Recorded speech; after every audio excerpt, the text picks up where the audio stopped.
ৰাস্তা নক'ব নুসুধিব ৰাস্তা ইমানে বেয়া হ'ব ক'ৰ পৰা কিমান দূৰ বেয়া পাইছে আপোনাৰ জখলা মনাৰ পৰা বোকাহাটলৈকে বেয়া আপোনালোকৰ ৰাস্তাটো বেয়া গাড়ী চলাব কি আৰু সদায় স্পিন পাতিয়ে ভাঙে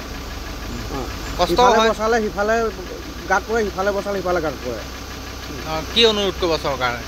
কি আৰু ইলেকশ্যনটো আগতে বনাই দিব আৰু তাৰ আগতো নবনায় সেইটোৱে আৰু